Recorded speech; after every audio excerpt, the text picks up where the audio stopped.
अब इसका एक भाव सुनो। नरसिंह मेहता के अंदर ये गुण स्वतः हैं। वो अपने पुत्र को भी ठाकुर जी का मानते हैं, पत्नी को भी ठाकुर जी का मानते हैं, घर को भी ठाकुर जी का मानते हैं, स्वयं को भी ठाकुर जी का मानते हैं, अपने सब व्यवहार को, अपनी समस्त विचारधाराओं को, हर वस्तु A to Z एवरीथिंग परस्मयी यत निवेदनम, सब ठाकुर जी को निवेदित कर देते हैं। नरसिंह मेहता जी के चरित्र में आता है कि एक बार नरसिंह मेहता के बेटे का ब्याह सुनिश्चित हो गया। किससे? एक नगर के बहुत बड़े धनवान व्यक्ति की बेटी से। बहुत ध्यान से सुनना। तो नगर का जो व्यक्ति था उसने अपनी बेटी का ब्याह सुनिश्चित कर दिया नरसिंह मेहता के बेटे से, इस भाव को जान के कि भाई बहुत भाव वाला आदमी है, बहुत भक्त है, बेटी मेरी प्रसन्न रहेगी। अब ईर्ष्यालु लोग कहां नहीं होते, सब जगह होते हैं। कुछ लोगों को पता चला इनकी बेटी के लिए तो हमारा बेटा होना चाहिए, वो नरसिंह मेहता, उसका बेटा जाए, उसके बेटे को इनकी बेटी मिलेगी तो दहेज भी बहुत मिलेगा, क्या करें? तो उन्होंने जाके कहा, बोले तुमने किससे अपनी बेटी का ब्याह संबंध कर दिया?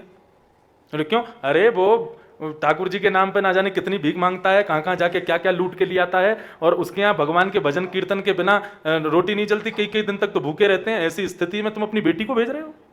अरे बेटी तो सदैव अपने कुल से ऊंचे कुल में जानी चाहिए। नरसिंह मेहता का घर तुम्हारी बेटी के योग्य नहीं है। एक नहीं 10-5 लोगों ने आके ये बात कह दी तो लड़की वाला थोड़ा सा घबरा गया, मेरी बेटी है, मैं ऐसे कैसे भेज दूं? तो उन्होंने कहा क्या करना चाहिए? देखो ऐसे मना करना तो बहुत बुरा लगेगा, कल को हमारा भी बेटा है, उसकी कहीं शादी पक्की हुई और लड़की वालों ने मना कर दिया तो क्या करना चाहिए? तो बोले एक काम हो सकता है। बोले क्या? एक पत्र लिखो नरसिंह मेहता को। बोले क्या लिखें पत्र में? बोले पत्र में लिखना, महाराज आप अपने बेटे की बारात ऐसी लेके आना। कैसी लेके आना? उसमें 100 हाथी होने चाहिए और 200 घोड़े होने चाहिए, इतनी सोने की चेन पहने हुए लोग होने चाहिए बाराती, इतने लोगों के हाथ में हीरे के अंगूठी होनी चाहिए, ऐसे साज सज्जे से सजे हुए लोग होने चाहिए, इतने चिन्ह उठाने वाले होने चाहिए, इतने बैंड बाजे होने चाहिए। असंख्य बैंड बाजे लिख दिए उसमें। बोले वहां का भी बैंड बाजा बुला लेना, उधर का भी बुला लेना, 10 15 20 चलें, एक ही साथ में 10 गाने अलग अलग गावें, ऐसे बैंड बाजे लेके आना आदि आदि। और इतने लोगों से कम बारात नहीं होनी चाहिए, यदि हुई तो मेरी नाक कट जाएगी। यदि आप ये व्यवस्था कर सको तो अपने बेटा की बारात ले आना, नहीं कर सको तो बारात लेके मत आना, हमको कोई संकोच नहीं होगा, आपके बेटे के लिए अच्छा योग वर मिल जाएगा, मेरी नाक का सवाल है, ऐसी बारात ही लेके आना। बोले हाँ ये भेज दो नरसिंह मेहता को। नरसिंह मेहता देखते ही मना कर देगा कि महाराज मैं ब्याह नहीं कर पाऊंगा, क्यों? कर ही नहीं पाएगा इतनी व्यवस्था। उन्होंने कहा ठीक है। महाराज वो पत्र उसमें लपेट के और उस पर नरसिंह मेहता का एड्रेस डाल के नीचे जय श्री कृष्ण भेज दिया। नरसिंह मेहता के यहाँ जैसे पत्र आया, आके बोले अरे महाराज आपके लिए पत्र आया है। नरसिंह मेहता बोले कहाँ है पत्र? पत्र देखा, पत्र में ऊपर लिखा था जय श्री कृष्ण। बोले मेरा पत्र नहीं है, ठाकुर जी का पत्र है, मैं किसी का पत्र नहीं पढ़ूंगा। अरे दूसरे का पत्र नहीं पढ़ना चाहिए। पत्र उठा के ले गए, अपने ठाकुर जी के सामने धर दिया। बोले आपके लिए किसी ने पत्र भेजा, ऊपर जय श्री कृष्ण लिखा है, भगवान पढ़ लेना, मैं क्यों पढ़ूं आपका पत्र? पढ़ा ही नहीं नरसिंह मेहता ने। अब लड़की वाले सोचे कोई पत्र तो आया नहीं, कल परसों में ब्याह होने वाला है, क्या होगा कैसे होगा? सब लोग पूछे, बोले नरसिंह मेहता ने मना किया? बोले नहीं किया। तो नहीं किया ऐसे कैसे चलेगा? अरे तुम देखना वो आएगा ही नहीं, डर के मारे।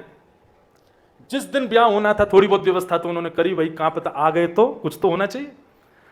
इतने में ही दूर दूर से ढोल नगाड़ों की आवाज आ रही है और दूर से ही महाराज बैंड बाजों की आवाज आ रही है। किसी ने कहा, बोले महाराज आपकी कन्या की बारात आ रही है। बोले बारात आ रही है, हमें तो दिखनी, यहां से नहीं दिखेगी, तो इतनी लंबी है कि उसके लिए पहाड़ पर चढ़ना पड़ेगा ऊपर, ऐसे नहीं दिखेगी वो। राज वो व्यक्ति लड़की वाला ऊपर गया, पहाड़ पर चढ़ करके उसने दूर से दूरबीन लगा करके देखा तो महाराज असंख्य हाथी, असंख्य घोड़े, असंख्य लोग गले में चैन पहन करके और महाराज हीरे आदि पहन करके सब चल रहे हैं, सबकी बारात लेकर के। और वो नरसिंह मेहता का बेटा घोड़े पर बैठ करके सजा हुआ धजा हुआ बिल्कुल प्रेम से आ रहा है। कैसे संभव हुआ?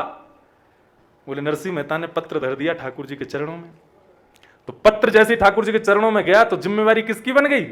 ठाकुर जी की बन गई। ठाकुर जी ने पत्र पढ़ा, अच्छा इतने लोग चाहिए। तो नरसिंह मेहता तो 4 आदमियों की बारात लेके निकले, लेकिन चलते ही चलते यहाँ से 10 लोग आ गए, वो भी नाचने लग गए, यहाँ से 10 लोग आए, वो भी नृत्य करने, यहाँ से कोई हाथी लेके आ गया, इधर से कुछ घोड़े आ गए, कहीं से कोई आ रहा है, कहीं से कोई। नरसिंह मेहता बोले कि मेरे पुत्र के मित्रगण होंगे सब, उनको भी नहीं पता कहां से आ रहे हैं। देखते ही देखते इतनी किलोमीटरों लंबी बारात, और सबसे विशेष बात, जब लड़की वाले ने दूरबीन करके सबसे आगे देखा तो सबसे आगे शंख चक्र गदा पद्मधारी द्वारिकाधीश नृत्य करते हुए बारात लेकर के जा रहे हैं। नरसिंह मेहता की लाज बचाई और ऐसी बारात लेकर के गए महाराज, पूरा नगर देखता रह गया। और बारात में सबसे आगे नाचने वाले बाराती ठाकुर जी और बलराम जी दोनों नृत्य कर रहे हैं महाराज। नरसिंह मेहता के बेटे की बारात जा रही है। ये बात, इष्टम दत्तम तपो जप्तम वृत्तम यद्यात्म प्रियम